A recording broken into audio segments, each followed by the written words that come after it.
All right. And the next slide, please, Russ.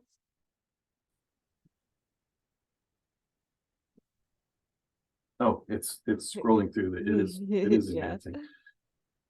Did you want to talk about that part too? No, that's okay. I Okay. think at this point our attendees know how to Yeah, use Zoom. exactly. And just a refresher, 3C REN or Tri-County Regional Energy Network is a partnership between the counties of San Luis Obispo, Santa Barbara, and Ventura. We offer services for building professionals and households, and we do this by reinvesting ratepayer dollars back into our region. I'll be the staff that's online today. See my background. If you have any questions or problems, please feel free to message me directly and I'll work with you to get that resolved. And with that, I'm going to hand it over to Russ to get us started today. Thank you, Russ. Awesome. Thanks, Gray. Well, good morning, everyone. Thanks for being here. It's nice to be here myself. I just noticed it says instructor name. That's me. Yeah, this class is this actually is one of my favorite classes to teach. I wrote this class for Bayren quite a while ago. Bayren and 3C REN cooperate on some of the classes that they teach, and this was one I kind of insisted that Bayren write a few years ago after teaching a lot of their classes and realizing that a lot of building departments didn't know anything about the HERS registry. They didn't know it existed. They had heard of it, but they didn't know what it was. They didn't know it existed. They didn't know how to use it.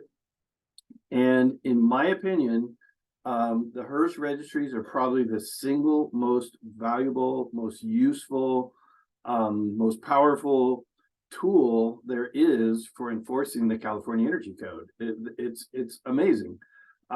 If you were around back in 2008 code, you might recall that the forms had different numbers. It was the CF1R and then the CF4R and then the CF6R, and it made no sense whatsoever. And they were all handwritten forms. You had to fill them out by hand. You had to get them signed by people. You had to carry them around. They had to leave them at the house. Like if it was a new construction house, you had to, they actually suggested that you mount a metal box in the garage of the house that was being built so that you could store all your forms in there. So as people were installing stuff in the house, they could come by and sign the form saying they put in the right stuff.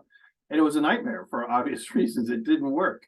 And it was almost as bad for HVAC changeouts and things like that, where you had to have the forms on the side and people had to sign the forms and all this other stuff. And it was a real nightmare. And then in the 2013 code, they developed these online HERS registries, and then all the forms became electronic. Let me put it this way, any project that needed at least one HERS rater, that project was required to be registered with the HERS provider. And it was amazing. It was the way to do it. It really was. You could fill out your forms on your phone. All you needed was internet access. And then all the forms were available to anybody who needed to find them. Building departments had instant access to all the forms. But the best part was the registries tracked everything for you. It wasn't simply a repository to keep the forms. The forms came out of the registry. The forms were created by the registry, and the registries figured out which forms were needed for each project. So it's an amazing tool. It's really an amazing tool. And I'm always kind of surprised when I find building departments that don't use it or don't know about it.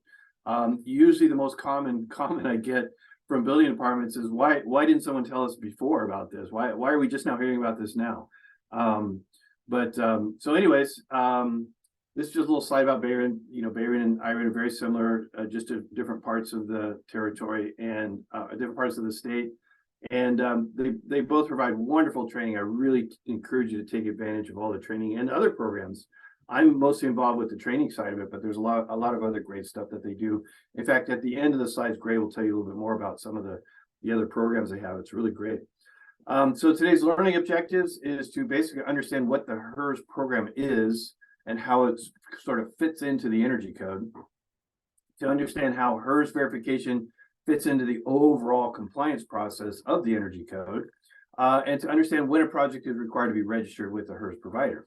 We're going to understand how to find a project in the HERS registry, how to use the HERS registry to track compliance and documentation for a project, and then understand how to use a HERS registry at the same time in the field for building inspectors. Okay, so there's a lot of great stuff that you can do with the HERS registries and all that. So HERS, what is HERS? HERS stands for Home Energy Rating System. Okay, now that's kind of a weird name. And actually, I wasn't too thrilled when they started calling the current program that. There is a lot of history in California with the HERS programs. Just a little bit of history, just kind of off the top of my head. The first HERS program started back in the 90s, early 90s, and it was, the purpose of the HERS program is what the name implies. It was to give a house a score. So we trained all these people. They would go out to the homes, they would test the homes, they would model the homes, and they would give a house a score. And back then it was 0 to 100, and 100 was the best you could get. And so they would go out, they test the house, they'd run it, and they'd give it a score. And they say, here, your house is a 50, it's terrible. Or your house is an 80, it's pretty good. Or your house is a 90, it's awesome. And it was a way to score a house. And the whole purpose was so people could compare houses. If they were shopping for a house, if a builder was selling a house and wanted to market its efficiency, there was a way to give it a score. Okay. And then somewhere in the mid to late 90s, the Energy Code started encouraging features that didn't really have a label on them. Like a window has a label, insulation has a label, a furnace has a label, but they started encouraging energy features that were sort of dependent upon how well they were installed. And the best example of that is duct leakage, right? You can install ducts, you can't look at it, and there's no label that says they're tight. You have to test them to make sure they were tight. And the Energy Code was encouraging tight ducts. And so the Energy Commission said, well, they have to be tested. And we think building inspectors should go out and test ducts. And the building inspectors, represented by Calbo, kind of went, well, wait a second, we don't have time for that. We don't have this equipment. We don't know how to use it. We don't carry it around with us. And so they came up with the concept of special inspectors. They said, hey, well, what if we found a special inspector to do those tests when they needed to be done? And they said, hey, that's a great idea. Who should we use? And at that time, they're doing all these tests, and we had trained them to do these tests. And we said, let's make them be the special inspectors. And everyone thought that was a great idea. But then they said, well, we need to make sure they're trained. We need to make sure that someone's tracking them. We need to make there's quality assurance that someone's checking up on them. We want to make sure that the regulations are all written correctly to accommodate this and all this stuff. So it was a big, long process to get this program started. And but they called it the Field Verification and Diagnostic Testing Program for HERS raters. And that means that instead of going out to a house and testing it and giving it a score, they're going out to a house and they're inspecting it for a pass-fail. It's to see whether the Energy Code features were installed correctly. And so that's kind of how the whole program came to be. And so the people doing these tests are called HERS raters. And then the people who train and track them are called HERS providers. And HERS providers have to be approved by the state. For Title 24 Energy Code Part 6, HERS raters are third-party special inspectors to verify energy features that have been designated as HERS measures. Okay. And then all other non-HERS measures are the responsibility of the building inspector. Okay. So every single energy feature in the house gets divided into two categories: HERS measures, non-HERS measures. HERS raters go out and test and check the HERS measures, and the building inspector checks everything else. Okay. And as time has gone by, the list of HERS measures has gotten much bigger than the list of non-HERS measures. But now there's this whole thing going on. I won't get into the politics of it and all, but the Energy Commission is not too happy with the HERS providers, and now they're trying to take some of the stuff back from them and kind of reorganize the program and stuff like that. And there has been some issues, but overall, in my experience, the program is working very well.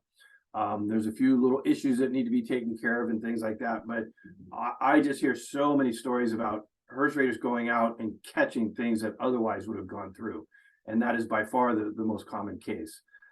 So anyways, That's what the HERS program is. That's what it's all about. There are currently 2 HERS providers, CalCERS and Cheers. I think there's a third one. Actually, there is a third one, but I haven't heard much about them. I'm not exactly sure what type of stuff they do, or even if they train and certify HERS raters, but I did hear that a third one got approved. So we'll see how that goes. So the HERS registry then is an online database, okay? But it's also an online tool. It's more than just a repository of information. It's kind of like online QuickBooks or TurboTax or something like that. Not only does it generate or store these forms, but it generates them. It asks you questions and you type in answers, and based on what you put into it, it gives you information back and says, okay, you need to do this, this, this, and this. Okay. And so it's an online database, and the entire purpose of it, the sole purpose of it, is to help building departments. It's a place for building departments to go to get information. Everybody's putting information into it, and building departments are just they're there to benefit from all that information. Okay. Building departments don't need to put any information into it, except when they're searching for a project. They'll type in an address or something like that, but they don't have to put anything into it. So even homeowners can put information into it. Installers, HVAC installers, insulation installers, any kind of installer that's installing a feature, they put information into it. And of course, HERS raters also put information into it. Something that's missing from here, energy consultants can upload the CF1R. Architects can go in and sign stuff. So there's a lot of people putting stuff into the registry purely to help keep track of all the forms for the benefit of the building department. So it's an amazing compliance tool. You can track the status of a project from start to finish, and it's live. It's live and ongoing. Once a project is in the registry, it can be tracked from start to finish by anyone involved with that project. So someone starts the project, and then they give access, they invite other people to it. They don't have to invite the building department. When they put a project in there, one of the first questions that it asks is, what building department is this project in? And as soon as they pick that building department can see that project. They now have access to it. Okay. But other people have to be invited. Okay. The architect has to be invited, the installers, the builder, everyone else has to be invited to the project or given access to it. Okay.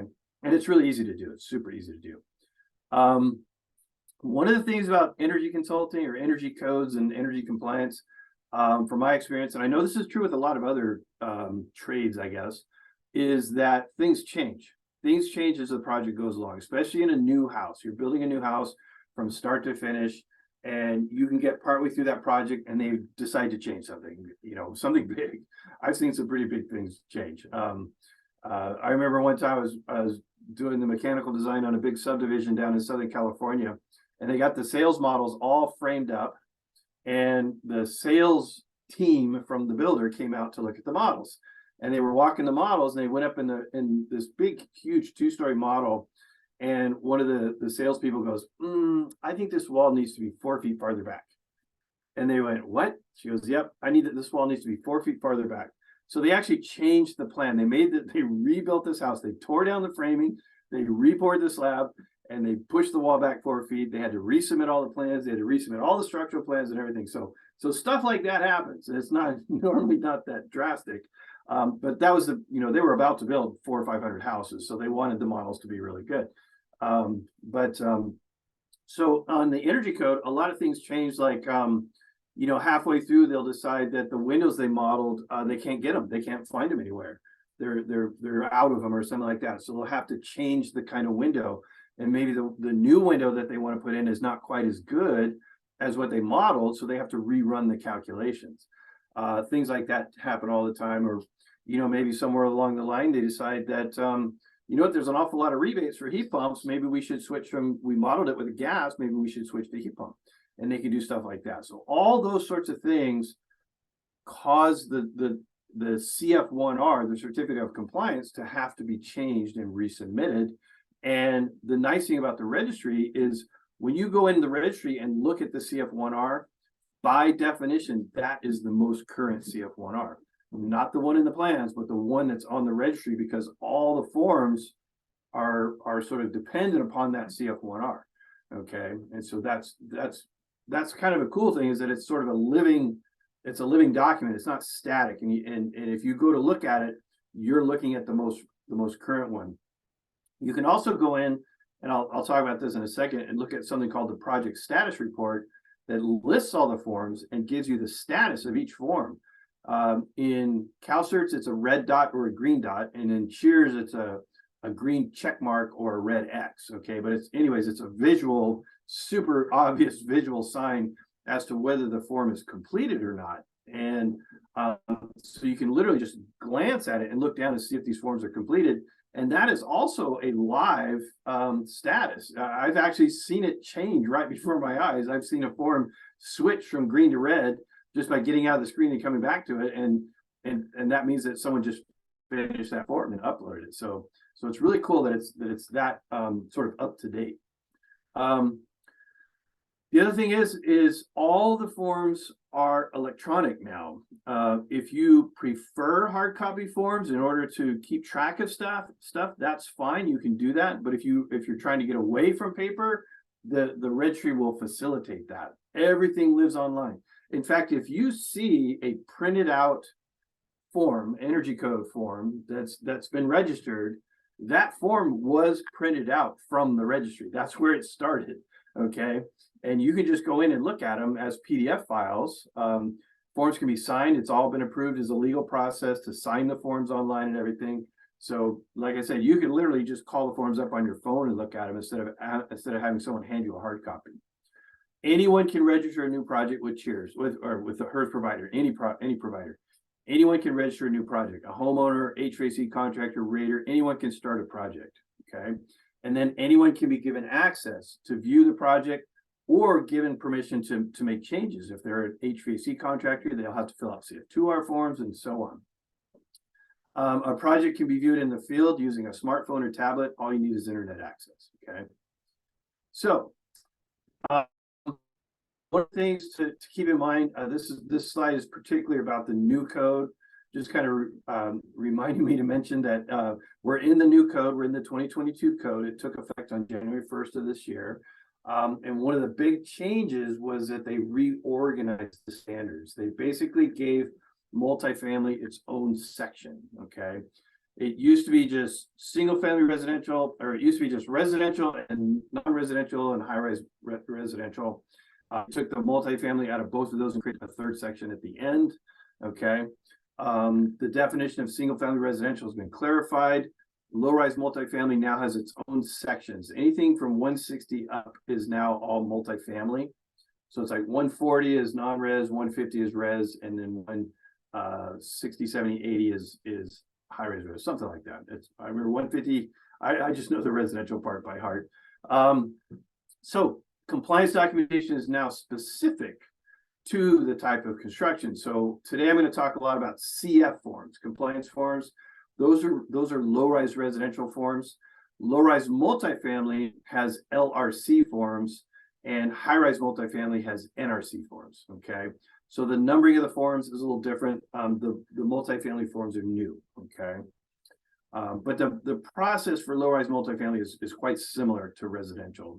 And then the process for high-rise multifamily is quite similar to non-residential. Okay, so when does a project have to be registered with the HERS provider? And the answer is if there's one measure going into that project, whether it could be any kind of project from building a giant mansion to just replacing an air conditioner, okay, and anything in between. But if that project requires one HERS measure, that project has to be registered. And once it's registered, and then all the forms come from the registry, even the non-HERS measures, okay? And that's kind of a good thing because otherwise you're dealing with paper copies, right? So so it's good that it gets registered. A HERS registry is an online database that generates all the CF1R, CF2R, and CF3R documents for a registered project, all of them, even the non-HERS measures. This allows all interested parties the ability to create, complete, and sign all documents electronically in one single location. So that's a good thing.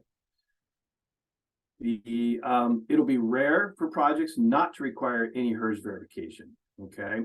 residential projects that do not require HERS verification, they can be registered if you want to, but it's not necessary. Okay, I do know that some building departments will require a project to be registered, even if it's exempt from its HERS test, because they want those forms where they can be found, okay, and tracked. Otherwise, forms for non-HERS projects must be tracked manually, like I said. So these could be hard copy or electronic files, but the electronic files will not reside in a central location like they do in the registry. Okay. Actually, in the new code, they haven't. I'm trying to remember. They haven't done the new dynamic forms that they had in the last code. So, for example, if you're doing a simple water heater replacement that doesn't require HERS measures, all they have right now is just a fillable PDF. You just go in and you type the information into the PDF, and then you print that out and take that into the building department. Okay. So that would be a non-HERS project. All right. Let's see. The following residential projects all require HERS verification and therefore must be registered with a HERS provider. Any newly constructed home, even an ADU, okay, a new dwelling unit will require at least one HERS measure. And the one HERS measure that it probably needs is the verification of outdoor air ventilation. That is a HERS measure, and that is required of any new dwelling unit, okay? Probably the second most common HERS test is duct leakage. If the house has ducts in it, which most of them do, it'll need a duct leakage test. Any addition over 1,000 square feet also triggers the ventilation requirements. Any addition or alteration that involves adding or replacing one of the following items, okay? An AC condenser, an AC coil, an air handler, which a furnace is an air handler, or 25 feet or more of duct. Okay, and by the way, that 25-foot number is new for this code. It used to be 40 feet. It was dropped down to 25 feet. So that's adding or replacing 25 feet of duct. So if you're conditioning your garage and you're just running a duct out to it, and if you run more than 25 feet of duct, that triggers duct sealing on the entire system. Okay, if you replace an AC condenser, that triggers duct sealing, and depending on your climate zone, it could also trigger refrigerant charge verification. A completely new system triggers duct sealing to 5%, plus it triggers airflow and fan watt draws, stuff like that. So I'm just throwing out these examples. There's actually a little fact sheet that covers all this stuff. Okay, and then there's some exceptions to the HERS test for existing homes. Like if the ducts have asbestos on them, you don't have to seal the ducts and things like that. So, but the point is most most projects will have at least one HERS measure and will have to be verified. Most big projects, I should say. Okay. Low-rise residential projects will be treated very similar to single-family. I should say low-rise multifamily projects will be treated very similar to single-family residential, except that the forms will be named differently. And then the non-residential portion of a low-rise multifamily actually get treated as non-residential. So it's a little different. So if you have a low-rise multifamily project and there's some office space and maybe a workout room, maybe a laundry room, maybe a mail room or something like that, that's commercial space within a multifamily building. That gets treated like non-residential. Okay, but the dwelling units get treated very much like single-family residential, except the forms are different. Okay, for non-residential projects, there are a few HERS tests, okay, but there's a lot of what they call acceptance tests. And I call acceptance test, I call that HERS light, okay? HERS verification is third party. The person doing the inspection has to be third party. They can't have any other sort of association with the project. But acceptance testing can actually be done by the installer. So acceptance testing is not third party. It can be done by the installer, and but they have to be tested and certified, or they have to be certified to do the test. So there's some qualifications, but they're testing their own work in a lot of cases. Okay, so you do have to be aware of that. HERS is independent by a special inspector. Acceptance testing can be done by the installer if they're certified. There is no non-residential registry like there is for residential. In non-residential, the NRCV forms, the HERS forms, is really just a repository. They go in, they fill them out, and that's where they live, and that's basically it. There's no, on the residential side, if you upload a CF1R, the registry parses that CF1R and tells you what tests need to be done. On the non-res side, they don't have that feature, unfortunately. They just haven't got around to it yet. So really, the HERS rater does their test, and they just get stored in the registry. But at least people can go look at them there. But there's nothing telling you that that's a complete list, and if there's any forms missing, like they do on the residential side. Okay. If non-residential forms are required, only the NRC forms need to be registered. Okay. Let's see, the following features for non-multifamily, non-residential require HERS verification. Duct leakage, okay? If required in the performance approach or in the prescriptive approach, and that's going to be taken care of by the NRCV MEC 04. Okay, so duct leakage is probably the main non-residential HERS test that you're going to see is duct leakage. So the NRCV, that's important, V for verification, is the form to look for. High-rise residential projects, they're treated like non-residential, okay? But because they include a dwelling unit, there are a few extra tests that are sort of similar to what we would do on a single-family house. So there's actually a kind of a weird test. It's the enclosure air leakage test, and that's where you pressurize an apartment to measure how much leakage is happening outside of that apartment, which could be going to adjacent units. So they want to minimize that, okay? And so that test might be triggered. That's on the MEC 24. Mechanical ventilation, measuring outdoor air ventilation, just like on single family. There's some special HERS verification for central hot water distribution, and then also something for single dwelling hot water distribution. So there are a few additional tests on high-rise residential, but again, these forms, the NRCV is the only form that gets stored in the registry. Whereas in low-rise residential, all the forms get there. The CF1Rs, the 2Rs, the 3Rs, everything gets stored there. Okay. All right, let's talk about the overall process here. So it's important to understand that the process involves a lot of different people. Okay, obviously the Energy Commission, obviously all the enforcement agencies, the trades, but also the utilities have a big role in the energy codes, as does the public. All right, so all these people are sort of involved in the process, and it's kind of keeping all those cats herded can be a little challenging at times. The other thing is that the way the code is organized is we sort of have these umbrella requirements along at the top, and those are called mandatory measures. There's mandatory measures are just things you got to do. It's just check them off and be done with them, and you're good to go. But then under that, you have two choices in terms of how you want to determine what energy features to put in your house. Okay. And everybody goes, oh, the energy code is so complicated. The energy code is so complicated. Well, there is a very simple way to meet the energy code. It's called the prescriptive path, and it's just a list of measures. You just put this in your house, put this in your house, put this in your house, and put this in your house. Boom, you're done and you're good to go. The problem is that the prescriptive measures are fairly strict. There are things that people don't normally want to do, like 2x6 walls with rigid foam on the outside. Prescriptive path also limits the amount of windows you can put in a house, and that can be a problem. So the prescriptive path is simple, but it's strict, okay? And a lot of people don't like it for building a new house.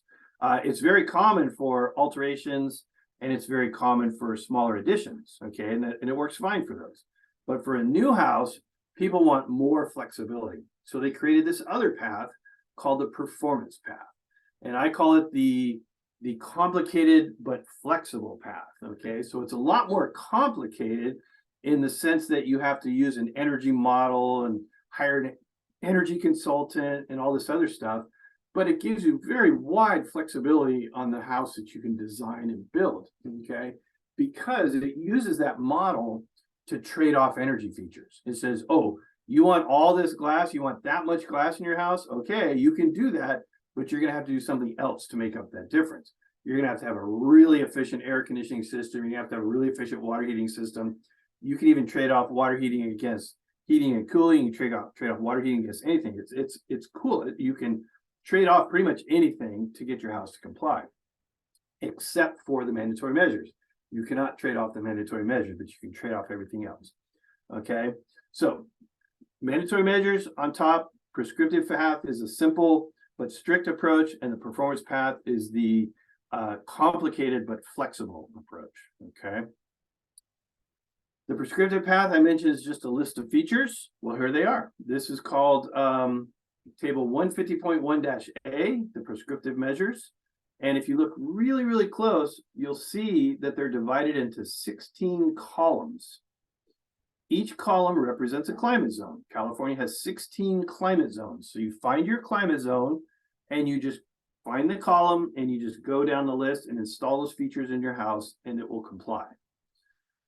And they have roof and ceiling, they have walls. I can barely read this. Building envelope, let's see, floors, roofing, fenestration, doors, and then it gets into HVAC.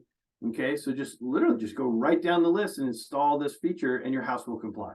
Okay, but like I said, it limits the amount of glass you can put in a house. People don't like that. It limits the amount of west-facing glass you can put in your house. People don't like that. It has pretty substantial walls that you have to build. People don't like that. And so as it turns out, very few people use the prescriptive approach to make a new house comply. 99.99% of all new homes use the performance approach. Okay. But the interesting thing is the way the performance approach works is it's comparing your house to a house that was built to these prescriptive packages. So these prescriptive measures essentially set the target for the performance approach. Okay. So if you want to know what kind of house you're being compared to, it's your house with these measures on them. Okay. So when someone says, oh, in climate zone 7, they're going to add more ceiling insulation. Well, you don't have to build your house with that much ceiling insulation, but you're being compared to a house that has that much ceiling insulation. And if you choose not to put that much in your house, you've got to make up that difference somewhere else by going above the measures, the prescriptive measures, somewhere else in your house. Better windows, higher efficiency water heaters, stuff like that. Okay. So the prescriptive packages really are, think of those as what sets the target of the house that you have to beat. All right. Then the performance approach, uses a computer model, computer simulation. This is a screen snip of Energy Pro. And you kind of see how it's built in this trees. You got floors and ceilings and roofs, and then under roofs you got walls, and in the walls you got doors and windows. It's kind of an interesting way to do it. But it creates this computer model of a house, and then it subjects that model to 1 year's worth of weather. So you can kind of imagine this little computer model sitting in the computer, and then the sun spins around it 365 times, and it estimates how much energy the house is going to use. Okay. And then once the consultant gets it to pass by manipulating all the energy features until it passes, they print out the CF1R. And that's this over here, the CF1R. This particular one that you see has a watermark on it that says not usable for compliance. And that's because that has not been registered yet. So after the energy consultant gets it to comply, they upload the file for the CF1R. They upload it to a HERS registry.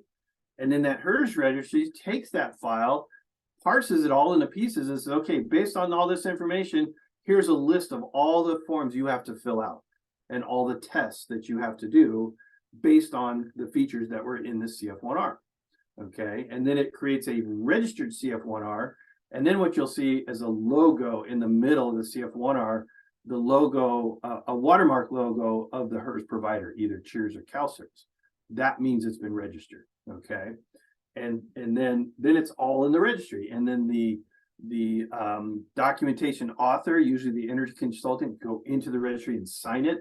They invite the architect to come in and sign it. And then they invite all the installers to come in and start filling out their forms. and then they invite a HERS rater to come in and start filling out all their forms, and off you go. And it's all done in the registry. Okay. And then it'll say on here, this particular one says city, Burbank, California. So now, well, they actually have to tell it the actual jurisdiction, whether it's a city or county. And then the building department can then go in and start looking at the project from day one. Once it goes in, the building department go in and start looking at it. Now, there's not much there interesting for them to look at until they start filling out some of the forms. But the point is they have access to it from day one. Okay. So, as I mentioned, mandatory measures must always be met regardless of whether they're using the performance approach or the prescriptive approach. Mandatory measures are all shown on the CF2R. So the CF2Rs for each measure, the mandatory measure will show on those forms as well. Okay. They can also be found in section 150.0 of the code. And they include things like minimum efficiencies, like what's the lowest equipment efficiency you can install. The absolute lowest, you can go on things like wall insulation. What's the lowest wall insulation you can install? Even if you could model the building and get it to comply with R0 walls by making the rest of the house super efficient, the mandatory measures say, nope, you can't go that low. You've got to have at least some insulation in your walls, okay? And so they set stuff like that. Okay. All right, one of the handouts you got is this, we call it the compliance process flow diagram. And let's see, it's one page, and it's basically a diagram that shows the entire energy code compliance process in one page. All right, and notice on the left-hand side here, you'll see three basic steps: step 1, step 2, and step 3. We'll look at that in just a second. And then notice this part up here says plan check, and this part down here says field inspection. And then in the middle it says permit issued. Okay, so it goes through plan check, the permit gets issued, they start building the house, and they go into field inspection. And then these three steps, one of them happens at the plan check stage, and then two of them happen as the house is being built. Okay, well, let's dive into those. So notice the three-step process: 1, 2, 3. The three steps are determine what's required. The next step is install it. And then the third step is verify it. So really simple. Figure out what you're supposed to do it, have somebody check it. Those are the three basic steps. The nice thing is that there's three forms that facilitate those three steps. So what's required is facilitated by the CF1R. What's installed is documented on the CF2R, and what's verified is documented on the CF3R. So they line up really well. What's installed, what's verified, what's required, what's installed, what's verified. Okay. So if you remember, I mentioned earlier in the 2008 code, it was CF1R, CF4R, CF6R. It made absolutely no sense whatsoever. It makes so much more sense to go CF1R, CF2R, CF3R. Okay. Then if we focus up here on the plan check part, remember we have two choices of how we want to demonstrate compliance. If it's a new house, 99.999% of the time, they're going to use the performance approach. If it's a really small addition, if it's an alteration or something like that, they will probably use the prescriptive approach. Okay. So let's just assume new construction, because that's, that has the most HERS tests and stuff like that, the most energy features. So they'll hire an energy consultant. The compliance software is what determines the energy features. They manipulate it until the model says that it passes, and then they generate the CF1R. Okay, that CF1R gets uploaded to the registry. But the other important thing is that all the features on the CF1R, at least the important features on the CF1R, need to get on the plans. Now, the CF1R itself will usually get incorporated into the plans. When you're looking at a plan set for a new house, somewhere in there is going to be the energy pages, and there's going to be a bunch of pages that have the CF1R printed out in the plans. Okay, that's fine, and that meets the requirements of getting your energy features in the plans. But who reads that stuff? Who's going to go in and read that CF1R? Okay, there might be a few trades that know how to read it. Maybe the architect knows how to read it, but most of the trades don't know how to read a CF1R. So it's a good idea. It's not required. It's a recommendation that the energy features come out of the CF1R and actually get put on the plan sheets where they'll be seen by the trades. Like the floor plan, here's an example. I've seen this happen several times. The floor plans, you look on the floor plans, you look in the garage, and you see a little circle for the water heater, and it'll even show a little strap around it. Okay. But then you go and you look in the CF1R and it says instantaneous tankless water heater.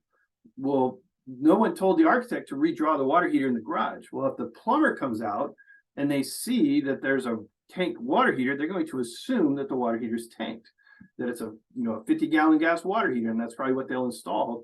But they should have gone and looked in the CF1R to show that it was to see that it was a tankless water heater. So those kinds of things can happen.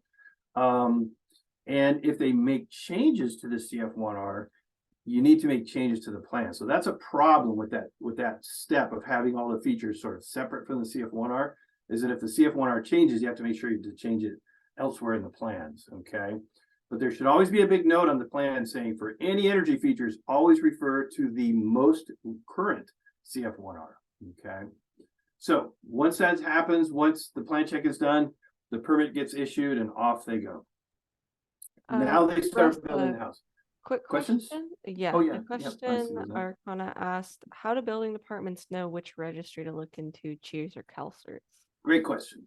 So on the CF1R itself, like if you open up the plan set and you find the pages with the CF1Rs, on the actual CF1R itself, there'll be a watermark of the logo of the HERS provider. So it'll either be the CHERS logo or the CalCERS logo, and that will tell you right away which one to go look at. Okay, you got to look at this. It'll say right on the CF1R which one. And yes, that's a problem. There are two HERS providers, so you got to know which one to go to. They look a little different. We'll actually show you what the registries look like at the end of the class here. But the process is very similar. The process is very similar for the two. Okay. All right. So the thing to realize is that the measures, all of the measures get a CF2R. Okay. But the measures are separated into two categories, HERS measures and non-HERS measures, but they all get CF2Rs, whether it's a HERS measure or not. They get a CF2R. The CF2R is the certificate of installation. Think of that as an affidavit signed by the installer saying, here's what I put in, and I put in the right stuff. Okay. So it's a tracking form. It's an accountability form.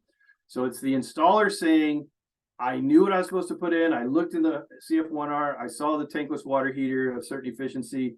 That's what I installed. Here's the make and model number, and they sign it. Okay. And that happens for the HERS measures and the non-HERS measures. Very, very important that those get filled out. Okay. Because that's them taking responsibility for their features. Okay. But then after that, someone has to go check them. And the HERS measures, it's the rater goes and checks them. For the non-HERS measures, it's the building inspector. So a good example of a non-HERS measure is windows. Okay, windows goes out and our windows get installed. The building inspector goes out and looks at the labels on the windows, compares those to the CF1R, signs off on it. Okay, no additional paperwork other than the CF2R from the installer and the plans. Okay, but on the HERS measures, a third-party special inspector is going out and testing the ducts. And the building inspector needs some proof that those ducts were tested. So there's a new form that gets filled out called the CF3R form, Certificate of Verification, only filled out by the HERS rater, and that's purely so they can hand it to the building inspector electronically, of course. And the building inspector looks at it and says, thank you very much. Now I know the test was completed. Okay. In the old days, that's physically what happened. The HERS rater had to physically hand it or leave it on the job site for the building inspector. Now it's all electronic. Okay. The building inspector just logs in, goes to the project status report, looks at the forms that are filled out, sees green dots, sees red dots, and then don't final the project until you see all green dots. Okay. So it's pretty straightforward now. It's a lot easier, certainly. Okay. All right. So that's the overall process. And now we're going to talk about how the HERS registry fits into that. Follow up on the question, to see the CF1R by building departments, do they not need to go registries first? how do they know about registry prior to seeing a watermark on the CF1R? So you're talking about the building departments. You really don't. You don't know. Well, first of all, you don't know the project's even registered until you see a CF1R. So that's really what starts the whole process.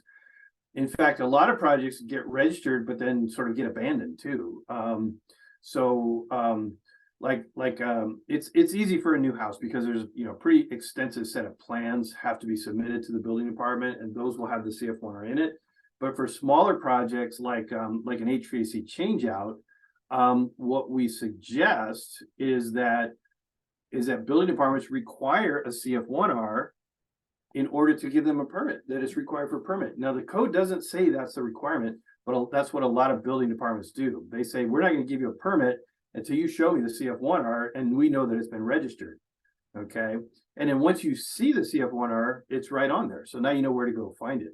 In fact, I highly, highly recommend, as soon as you see the CF1R, is you go into the registry and make sure it's there, because one of the problems that happens, and we're seeing this quite a bit actually, especially if you're in a county, if you work for a county, things get registered with the wrong building department all the time. The energy consultant doesn't know. They see an address, they see an address on the CF1R and they think it's that city, but that may not be within the city limits. It might be in the county. Okay. So it's always, no matter what building department you work for, it's always a good idea when you see a CF1R is, as soon as possible, go ahead and just log in and make sure you can see that project in the registry. Because if it's registered with the wrong building department, you won't see it. And then sometimes it gets really far down the road before they realize it's in the wrong building department. And then it's kind of a pain in the butt to actually switch it over to the building department. Okay, so there you go. All right, let's talk about some of the forms. And my goodness, there are a lot of forms. Okay, if you've been working with the Energy Code for any length of time, you know that they love their paperwork. Okay, lots in forms.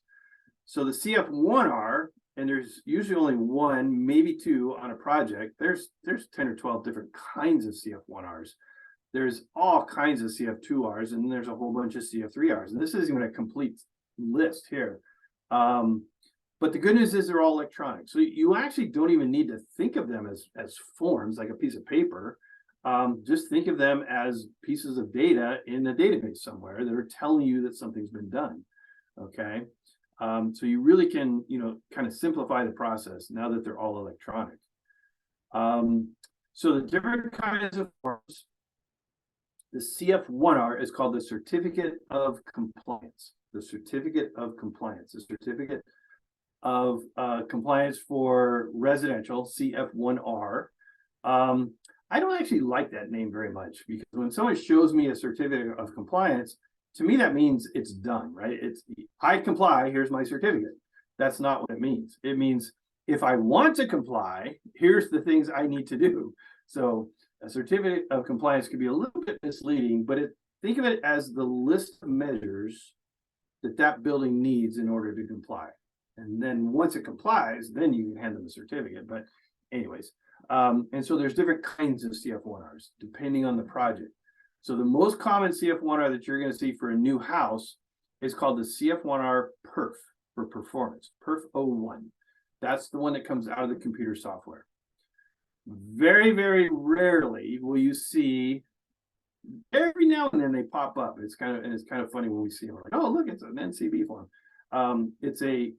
NCB stands for newly constructed building, and that's a new house using the prescriptive measures to comply with the Energy Code. Okay, and then there's a CF1R for ADDs, for additions. All right, for prescriptive additions. And then there's a CF1R for alterations to an existing house. For everything, the 01 is everything but HVAC, and then the 02 is for HVAC. Okay, so these are all CF1Rs, Certificate of Compliance. It tells you what you're supposed to do in order to meet the code. Okay, they take that and then they go start doing stuff to the house, and then they start documenting what they do, and that's the CF2. Oops. Then there's some work I forgot. There's CF1R worksheets too, but you don't see those. That's for prescriptive. You don't see those too much. But then you see the CF2Rs. Okay. Here's a whole bunch of CF2Rs. Notice they all end in an E. E stands for enforcement agency. So if you see a CF2R that ends in an E, that is a non-HERS measure. And so examples of that: fenestration, insulation, roofing, lighting, some mechanical stuff, whole house fans, things like that. There's a lot of forms that the building inspector needs to look at, and these are features that the building inspector needs to check. Okay, but they're filled out by the installer. The CF2R is filled out by the installer. Then there's a even bigger list of CF2Rs that end in an H. H stands for HERS rater or HERS measure. So a CF2R that ends in an H is something filled out by the installer, but it's something that the HERS rater has to check. And for each one of these CF2Rs that ends in an H, there's a very, very similar looking form called a CF3R that the HERS rater fills out. So they're basically double checking the installer's work and filling out a form that's very similar to the form that the installer fills out, but there might be some extra places to write test data and test results and stuff like that too. Okay, the most common HERS tests you're going to see are the ones in red. So QII, very common. Sealed ducts, very common. Fan efficacy, fan airflow. Again, if the system has ducts, they're going to have these tests. Refrigerant charge in certain climate zones. If they take credit for high efficiency equipment, the doctor has to check it. Ventilation, I mentioned that. Outdoor air ventilation is a HERS measure. And then kitchen hood ventilation. There's a bunch of other ones you may or may not see once in a while, but the red ones are by far the most common, on a new house. Okay, so there you go. Lots of forms. Again, how in the world do you keep track of all this? The registry does it for you. Once you upload that CF1R, the registry now knows what that house needs and will generate a list. Let's say the list is just the red ones here. It'll create a list and say, okay, here's your list of features, and the people can go in and click on them and start filling them out. And as they get signed and completed, they get a green dot next to them, and then they're done. Okay. Speaking of green dots, here's what it looks like. So this is called the project status report. So I mentioned for each CF2R, there's a corresponding 3R. The 3Rs look just like the 2Rs. And the HERS registry will keep track of them all for you. Only non-residential for non-residential projects, only the NRCV forms. So the NRCV is the non-res version of the CF3R. So on non-res, only the NRCV gets done. But on single family, the 1Rs, the 2Rs, and the 3Rs all live in the registry. So remember I said all forms get 2Rs, only some forms get 3Rs. So here's the list of 2Rs. There's a whole bunch of them. And then the list of 3Rs is shorter. But you'll notice you see a CF3R MEC 20. If you go up here, here's a CF2R MEC 20, CF3R MEC 23, CF2R MEC 23. So the 2Rs are filled out by the installers. The 3Rs are filled out by the raters. Okay. And if you look at this, you'll look and say, oh, look, all the raters forms are done. All the 2Rs are done for the HERS measures. And this is common. The 2Rs for the non-HERS measures don't always get filled out. And the reason is because the building department, the building inspector, doesn't know they need to go make sure they have a green dot. Okay. For the HERS measures, the rater makes sure that the 2Rs get filled out, because technically the rater can't fill out the 3R until the contractor fills out the 2R. So the rater is going to call up the contractor and say, hey, I can't do my job until you do yours. Please go in and sign your CF2R so I can fill out my CF3R. Okay. So all the HERS measure CF2Rs get green dots. All the CF3Rs get green dots. But then no one's going in to tell the window installer, hey, I can't do my job until you do yours. So it's the building inspector has to go in and see this red dot. And the registries will have a process where it'll send an email to the person who's supposed to sign that form and say, hey, I'm not finalizing this project until that red dot turns green.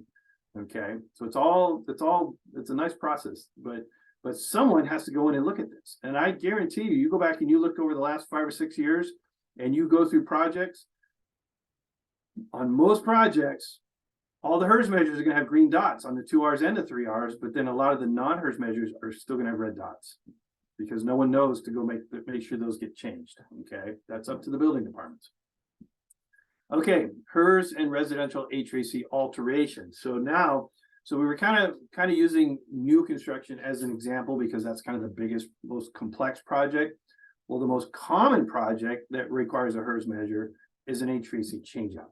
Okay, and so that is, an existing house, their furnace dies and they want to get a new system installed. And so they give them a new furnace, new air conditioner, maybe some new ductwork, whatever. Okay, very common type of permit, very common project that has quite a bit of HERS verification that goes along with it because of all the things that can go wrong, honestly, with an HVAC install. Okay. So handout the suggested guidelines for building departments to handle permit submittals. Okay. And the thing to understand is most HVAC changeouts will require a HERS rater, but not all of them. And even to this day, some HVAC contractors kind of assume that they're not needed until it's too late. So the point is, it's very important that as early as possible, they determine A, whether HERS rater is required, and B, which tests they need to do, okay? They might say, oh yeah, we need a HERS rater for duct testing. And then get all the way through the project and then find out, oh shoot, actually we needed a HERS rater for duct testing and airflow testing. Gosh, I hope we sized the ducts correctly, things like that. So again, the point is, find out as early as possible whether a HERS rater is required, and they probably are, and then what tests they need to do. And the way you do that is to go into the registry and look, okay? It is not required to be known prior to issuing a permit, but it's going to need to be done eventually. So why not? Why not required as part of the permit? If it's going to have to be done eventually, just get it done as early as possible. Okay.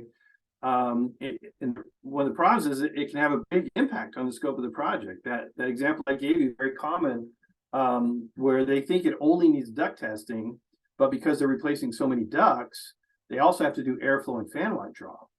And they might pass duct leakage with flying colors, but not pass the airflow test because they didn't size the ducts right. And now they got to go back and change stuff around, and they got to charge the homeowner more money and stuff like that, and it gets ugly. So the earlier they know exactly what they're supposed to do, the better off everybody is, okay? The HERS provider registry does an excellent job walking them through the process. So for an HVAC change out, for a new house, the energy consultant uploads the CF1R into the registry. Now the registry knows everything it needs to know about that house. But on a change out, it doesn't work like that. They go into the registry and they start answering some questions. And it says, what are you doing? What climate zone are you in? What jurisdiction are you in? Are you installing a furnace? Are you installing an air handler? Are you installing an air conditioner? Are you changing ducts? And it asks them a bunch of questions. And then based on those answers, it generates a CF1R, okay? And now it knows what needs to be done, okay? So it's highly recommended that you do that as early as possible. This will help the applicant determine whether or not a HERS verification is required and which tests are required. It provides online tracking of the process for everybody involved, even the homeowner. It will also generate a CF1R appropriate to that project.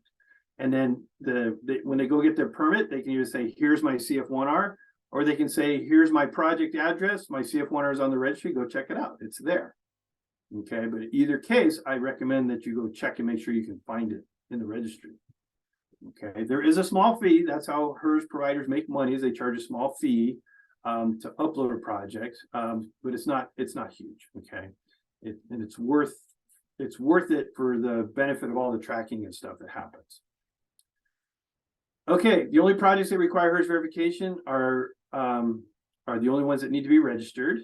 Okay, these include, as I mentioned, any project where they're adding or replacing a condenser, coil, package unit, air handler, refrigerant containing component, and more than 25 feet of ducts. Okay, those all will need HERS verification. There's a couple exceptions for the duct leakage test. If the ducts have asbestos on them, they do not have to be sealed. That is abused. That exception is greatly abused. We did a study, a little investigation, if you will, not too long ago, and found that a lot of contractors are checking the asbestos box when they should not be, in order to get them out of sealing the ducts. Because what they realize is that if no duct testing is required, the HERS rater doesn't come onto the project, and the building inspector doesn't know to check for the asbestos, okay? So if you ever see a project where they claim asbestos, the building inspector needs to check to make sure asbestos is really there. And the way it's worded is the ducts are insulated or sealed with asbestos. The ducts are insulated or sealed with asbestos. That's the exception, okay? Another exemption is the ducts were tested before. Maybe 2 years ago, they got a new furnace and had their ducts tested. And this year they get a new air conditioner. They don't have to test the ducts again, but they have to prove to you that they were tested. They have to show you that test, the results of that test. And then if a duct system has less than 40 feet of duct, so a really, really small duct system, those don't have to be tested. It's just not worth the trouble, okay? These exceptions are to be verified by the building inspector, not the HERS rater, because these are, in a lot of cases, these are getting the HERS rater off the project. So there's no one to inspect this. It's got to be done by the the building inspector. Okay. Refrigerant charge verification. You don't do a whole lot of it in the 3C REN territory. Climate zones 2 and 8 through 15. So it's the hot climate zones is where it's required. It's exempt if you're not in those climate zones, and it's exempt for package units, like rooftop package units. Those are all charged at the factory. It's the split systems that they have to hook them together where the installers mess that up, and they have to be third-party verified by a HERS rater. Here's a package unit. Here's a split system. Okay, the split system, there's refrigerant lines that have to be run between these and brazed, and it has to be charged and all that other stuff. Historically, installers have not done a good job on that, and it's gotten them in trouble. And so now a third-party special inspector has to come out and check it because they've done such a poor job. It's gotten a lot better. It has gotten a lot better, but I think that's thanks to having to be checked by somebody. They've made themselves do a better job, okay? But these package units, so this is the air handler, in this case a furnace, this is the condenser, and there's refrigerant lines going between them. This is a package unit. This is everything in one box. And so this is charged at the factory. So this does not need to be third-party verified. All right, so the ideal process in a perfect world, which we don't live in a perfect world, this is how it would work. The HVAC contractor bids the project. They go ahead and they enter it into the registry, and they go, oh, you're going to need airflow, fan watt, and duct testing. We'll add that to our bid, okay? If the contractor wins the bid, they just they use that CF1R and they go get the permit, and they start filling out the CF2Rs all later when they start doing the work, but there's already a CF1R waiting for them, and they just have to print it out or reference it when they go get their permit. Okay. If they don't get the job, it just stays there and it's not a problem. It's just electrons sitting somewhere. It doesn't hurt anything. Okay. And then they go get their permit, they start installing the equipment. As they install the equipment and finish the job, they fill out the CF2Rs. They call the HERS rater comes out, does the test. The HERS rater fills out the CF3Rs. They call the building inspector comes out, does their inspection, goes on the registry, sees all green dots, everybody's happy, okay? That's how it should work. That's in a perfect world. What happens all too often is an HVAC contractor bids the project, gets the job, they get their permit, they go out, they start installing stuff, then the building inspector says, hey, where's your HERS test? They're like, oh, shoot, we forgot about our HERS test. We better call a HERS rater. HERS rater comes out, does the test, it doesn't pass. They're like, oh, come on, man, make it pass. We got to get it to pass. And there's a lot of pressure on the HERS rater to get it to pass. They're like, no, you got to make it pass, you know. And then they're like, oh, we forgot this other test too. Oh, shoot. And they got to go back and charge the homeowner for all this extra stuff they didn't know about. Now the homeowner's all upset because they're adding on to their bid and stuff like that. And it gets ugly. It just gets ugly, okay?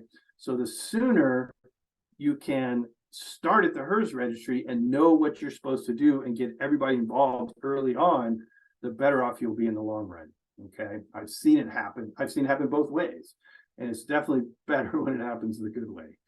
All right. And then one of the concerns, well, it started off with big subdivisions. If you got a big subdivision and you're building all these identical houses, Why does a HERS rater have to test every single house? If it's all done by the same contractor, it's all the same measures, it's all the same tests. And the answer is they don't. They don't have to test every single house. There's a process called sampling where they can test random houses out of a group. Okay, they create a group, they pick a house out of the group, they test it. If it passes, that whole group passes. Okay, it's called sampling. It's very important to understand that for sampling, the installer has to self-test their own work first, and then the HERS rater will pick one and retest it. So the house that gets picked actually gets tested twice, once by the installer, once by the HERS rater. Okay, all of the houses in the group get tested once by the installer. All right, so that's an important part of sampling. Now, much to many people's concern, they allowed sampling to be done on alterations as well. I'm not a huge fan of that. I think there's too much variation between houses to allow sampling, but it is allowed. Okay, it is allowed. It was designed for subdivisions where all the houses were identical, but they've expanded it to HVAC changeouts. Okay, so you can do sampling in HVAC changeouts. The good news is if you keep track of it closely, the registry handles all that for you. The registry will keep track of it. If you just take good notes and you say, these houses are in a group, tell the registry that. And if you pick this house to test it, tell the registry that, and the registry says, okay, all these other houses pass, you're good to go. Okay, so it can be tracked. I'm just not a huge fan of it personally. I think there's just, like I said, too much variation between existing homes to say, if this house passes, this house will probably pass. You might have a teeny tiny house, you might have a gigantic house, it's just too much variation for me to be comfortable, but it is allowed. So feel free to use it if that's fine. Or I should say, let me put it this way. I know some building departments who don't allow sampling in their jurisdiction. They don't like it either. And they've said, you know what, you can do it on subdivisions, but on existing homes in our jurisdiction, we don't want to see that. And that's okay too. That's their prerogative. But it is allowed by the code. Okay, best practices. How are we doing on time? Pretty good. Pretty good. So best practices: do not accept an unregistered CF1R. That's important. When you do get a registered CF1R, make sure you can find it in the registry. Make sure it's there. Otherwise, it might be registered with the wrong building department. For new construction, make sure the plans match the CF1R. Okay, that I didn't mention that earlier. Is the model of the house needs to be accurate, and the way you check that is looking at the model, comparing it to the plans. We have a whole class on that. It's called the Residential New Construction class, and we talk about how to look at a set of plans, how to look at a CF1R, and make sure that they match. Okay. Windows is a big thing. Make sure the windows are correct. Okay, so that's a plan check thing. And the tool that we have is called What to Check on a CF1R. What to Check on a CF1R is the tool that we use for that.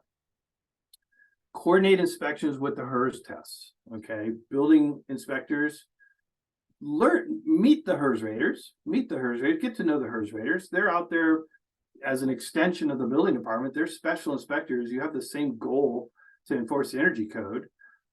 Get to know them, get out there in the field and watch them, meet them out there, ask them questions, make sure they know what they're doing. By the way, if you have any concern whatsoever that a HERS rater doesn't know what they're doing, call the HERS provider. That's part of the HERS provider's responsibility, is to make sure their HERS raters are doing their jobs well.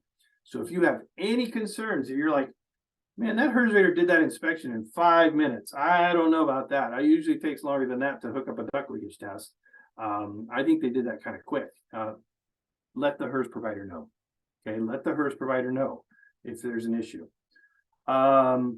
Before issuing a certificate of occupancy, go into the registry, look at the project status report, and look for all green dots in the CalCerts registry or all green check marks in the HERS registry. Okay. Require a registered, this is for changeouts. This first one was for new construction. For changeouts, require registered CF1R Alto 2. Okay, same process. It's just this one, they have to fill it out online and then it gets generated by the registry. If no HERS tests are required, that means they took some exceptions. Make sure those exceptions have been checked, like asbestos and things like that. Make sure you can find the project in the registry. Tell the installing contractor that you will be requiring all forms to be completed in the registry, okay, that you will be checking to make sure all forms get filled out. Before closing out the project, confirm completion of all the forms. So go in, look for all green dots, all green check marks, okay? And then again, get to know your local HERS raters, meet them, get out there and on the job with them, ask them what they're doing, tell them to show you how they're doing the test. You know, check up on them. It's a good idea. For non-res, required NRCC at the time of permit application, the NRCC will indicate if there are any HERS tests. That's the only way to know is to look on the NRCC. If no HERS tests, figure out why. You know, were there exemptions? Is the project too big? You know, is it the wrong kind of system? Stuff like that. Make sure you can find the project in the registry. Tell the installing contractor that you will be requiring all forms to be filled out. And before closing out a project, go in and make sure all the forms are filled out. Okay. And again, get to know your local HERS raters. Same thing. All right. Some additional resources. Refer to the handouts that you got. There's these really cool, actually, this is 2019. I apologize. There's a new one, 2022, but it's the same basic thing. It's called the Residential HVAC Alterations Trigger Sheet.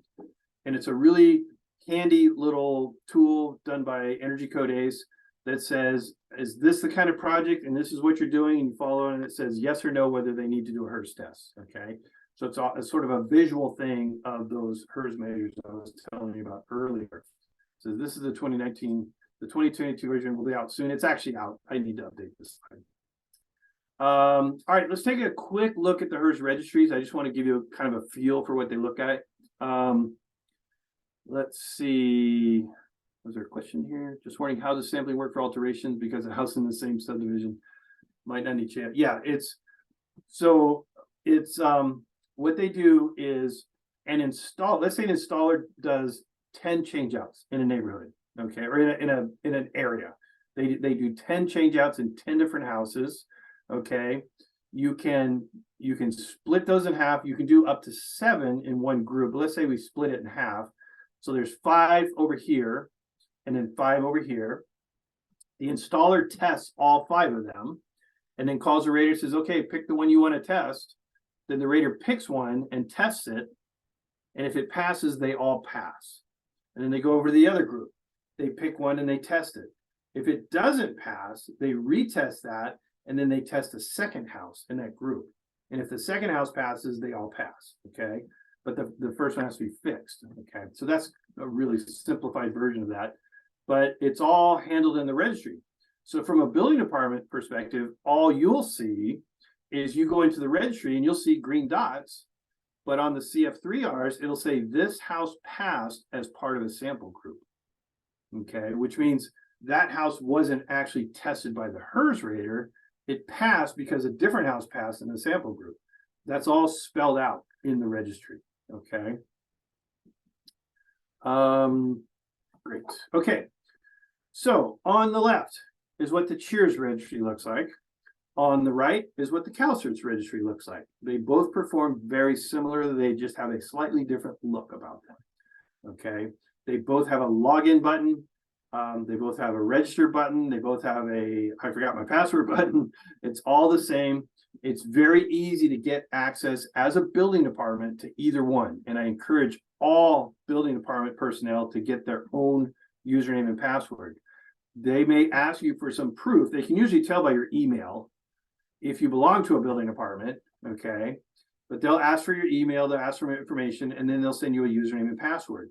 Once you log in, try this. This is very interesting. If you're a building department, log into the registry and look at all the projects that are registered under your building department. And there's hundreds of them, and you may not even have known they were there, okay? So it's good to go in there and look, and it's an interesting thing to see. And you can go back to some of the older ones and go, oops, we never closed that one out, did we? But some building departments do really, really well. Some people don't even know that that list exists. Okay, so go in and look at it, but you go in and you find you find the project. And the easiest way by far that I have found is to just search by street number. Because how many 16651s could there possibly be in any town, right? So you just type in the street number and then maybe the street name, and the project will pop up. And there may be two or three if it's not that unique a name, but it's still between those three, it's easy to pick the one that you want.